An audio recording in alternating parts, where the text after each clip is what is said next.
Halo, kami kelompok 6, kelas 2 PHP 52 dari Universitas Bunda Mulia akan mempresentasikan apa yang telah kami pelajari selama tengah semester sampai akhir semester 2 mata kuliah Psikologi Layanan dan Perilaku Konsumen. Nama saya Tala Wijaya Spiono. Perilaku konsumen adalah rangkaian proses aktivitas yang dilakukan sebelum memutuskan untuk membeli suatu produk atau jasa. Dari mulai proses pencarian informasi sampai akhirnya evaluasi. Semua ini sangat penting karena dari perilaku konsumen kita akan mengetahui bagaimana proses konsumen tersebut ke depannya. Apakah bisa menjadi pelanggan tetap atau tidak. Karena dari perilaku konsumen kita bisa melihat seberapa banyak ketertarikan mereka terhadap suatu produk atau layanan yang ada, sehingga dapat membawakan jawaban berhasil atau tidaknya suatu pemasaran atau penjualan produk.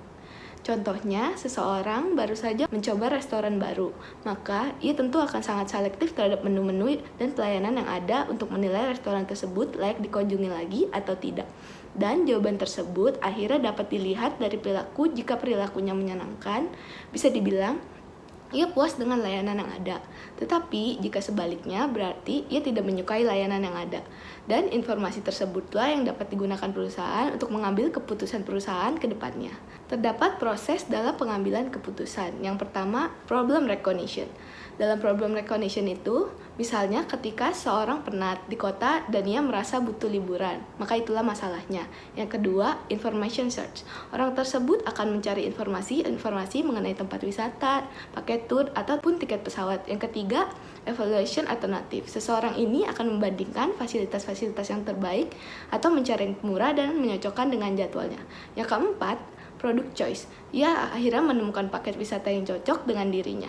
Lalu yang kelima, outcomes, dan ia pun memutuskan untuk membelinya atau mengikuti paket wisata itu. Dalam pengambilan keputusan, jawaban seseorang dapat dipengaruhi oleh budayanya.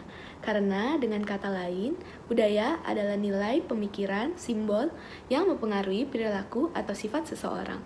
Seperti contohnya, orang Manado mempunyai budaya memakan makanan pedas.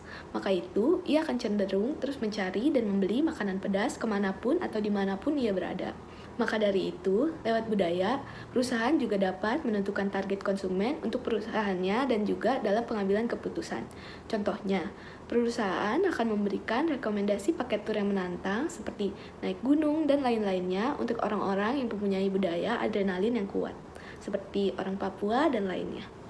Pengaruh internal terhadap perilaku konsumen dibagi menjadi 3 bagian. Yang pertama, konsep diri. Konsep diri merupakan totalitas pikiran dan perasaan individu yang memiliki referensi untuk dirinya sebagai seorang subjek. Konsep diri terbagi menjadi 2 bagian. Yang pertama ada interdependent, yang artinya seseorang dengan konsep saling tergantung cenderung memiliki sifat patuh, holistik, dan berorientasi. Independent adalah seseorang yang tidak tergantung, cenderung memiliki sifat individualistis, egosentris, otonom, dan mandiri.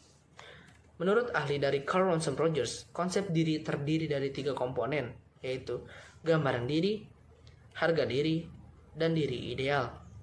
Gambaran diri, konsep ini menegaskan tentang cara bagaimana seseorang memandang dirinya sendiri.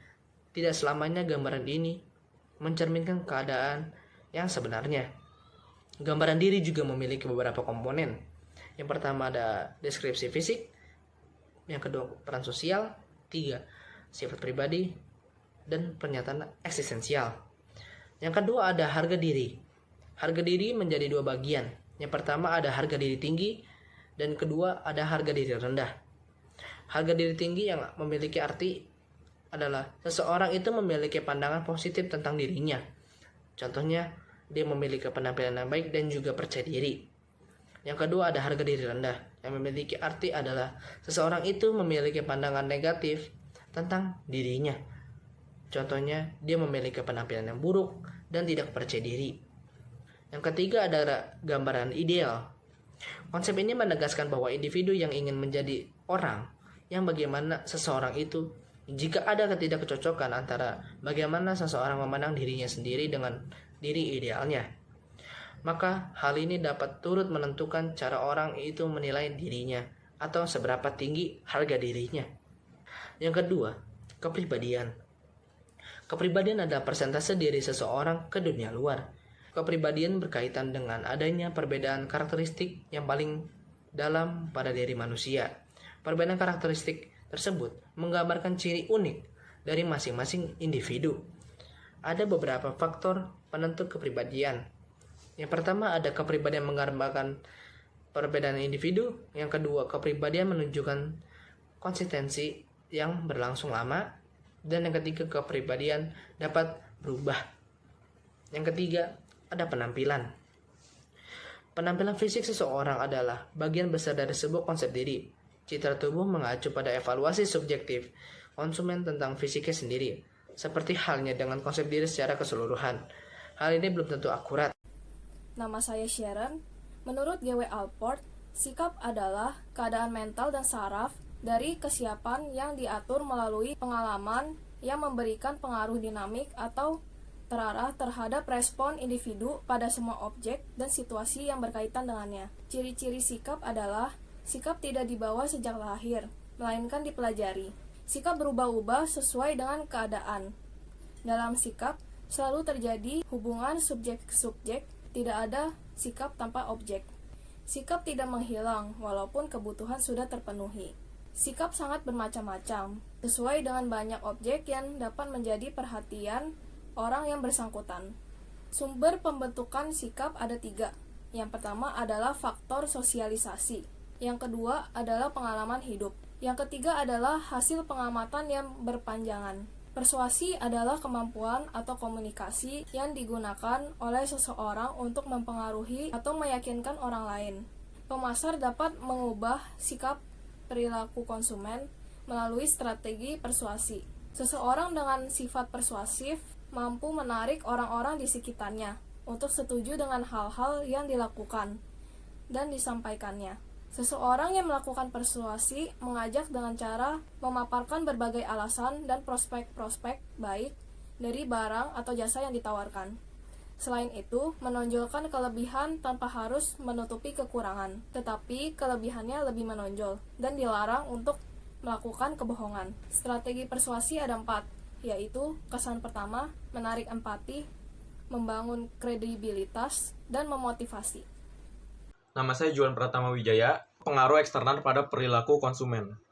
Berdasarkan kelompok dan efek situasional terhadap perilaku konsumen. Yang pertama, pengaruh situasional terhadap perilaku konsumen terbagi dalam 4 situasi, yaitu 1. Situasi komunikasi, situasi di mana informasi memberikan dampak kepada konsumen. Yang kedua, situasi pembelian, situasi di mana pemasar harus memahami bagaimana situasi pembelian yang mempengaruhi konsumen dalam rangka mengembangkan strategi pemasaran yang meningkatkan pembelian kepada produk mereka. Ketiga, situasi penggunaan. Situasi di mana pemasar perlu memahami situasi penggunaan produk yang mereka tawarkan dan bahkan harus sesuai. Dengan begitu, pemasaran dapat berkomunikasi bagaimana produk mereka dapat menciptakan kepuasan konsumen dalam setiap situasi penggunaan yang relevan. 4.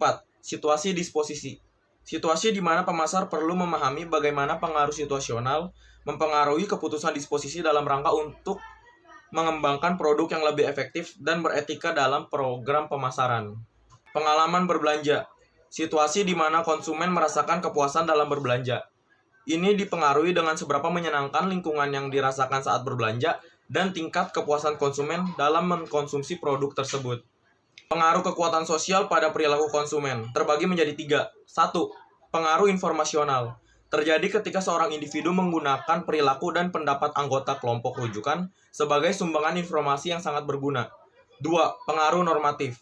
Terjadi ketika individu memenuhi ekspektasi kelompok untuk mendapat reward langsung untuk menghindari sanksi. 3. Pengaruh identifikasi.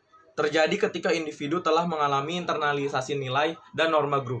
Nama saya Triana Juditya, saya akan menjelaskan mengenai materi pengaruh eksternal pada perilaku konsumen, peran seks, dan subculture. Identitas konsumen berarti pola konsumsi atau pembelian dari bagaimana cara konsumen tersebut mengidentifikasikan dirinya. Identitas konsumen ini biasanya meliputi identitas sosial, gender, usia, ataupun keanggotaan individu di dalam suatu subculture tertentu. Selanjutnya adalah identitas gender. Gender sendiri berarti jenis kelamin. Maka dari itu, identitas gender berarti kesadaran atau kepemahaman seseorang akan gender dan perannya sendiri. Ketiga adalah subculture. Subculture merupakan kategori penting dalam membangun identitas konsumen dan sadar atau tidak kita termasuk suatu subculture. Subculture etnis dan ras merupakan pengelompokan konsumen berdasarkan background yang sama ataupun karena rasial yang sama.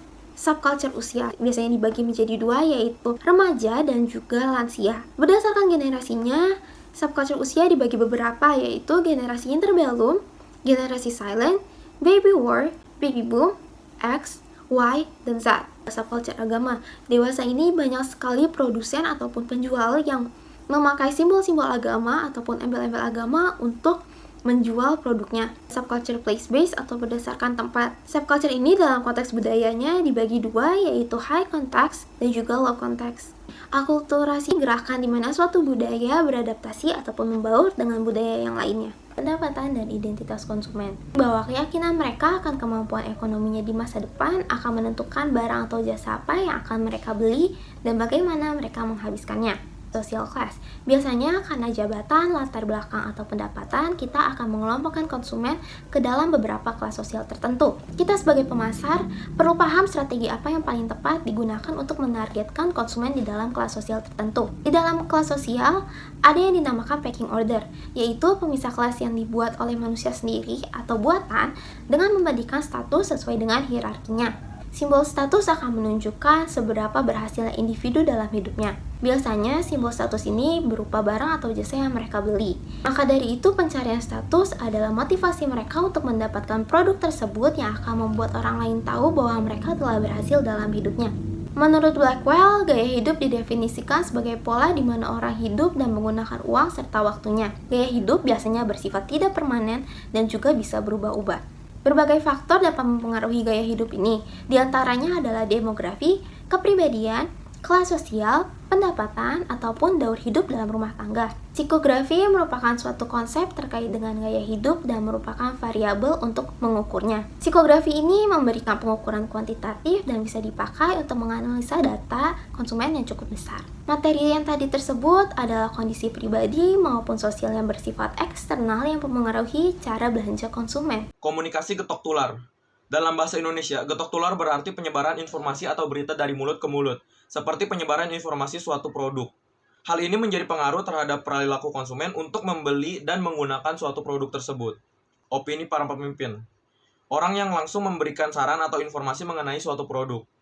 Jenis opini para pemimpin atau leader opinion ada 3. 1. Authority figure. Orang-orang yang termasuk authority figure adalah keluarga, teman, dan relasi berperan sebagai pemberi informasi, anjuran dan pengalaman pribadinya dengan tujuan untuk membantu konsumen memuaskan keinginannya. 2. Trendsetter. Pada umumnya merupakan seorang yang terkenal seperti bintang film atau olahragawan. Konsumen ini mempunyai gaya hidup untuk ditiru, meskipun tidak peduli apakah orang lain akan mengikuti gaya hidupnya atau tidak. 3. Local opinion leaders, yaitu seorang individu yang berada di dalam kelompok referensi positif, memberikan anjuran dan pengalaman pribadi tentang produk mana yang sebaiknya dipilih seseorang agar dapat diterima dalam kelompok tersebut. Pengertian media sosial adalah media online di mana para penggunanya bisa saling berkomunikasi dan berinteraksi lewat jaringan internet. Peran media sosial dalam pengaruh perilaku konsumen adalah 1. Membangun personal branding. 2. Membantu pihak produsen atau pemasaran agar dapat lebih dekat dengan konsumen.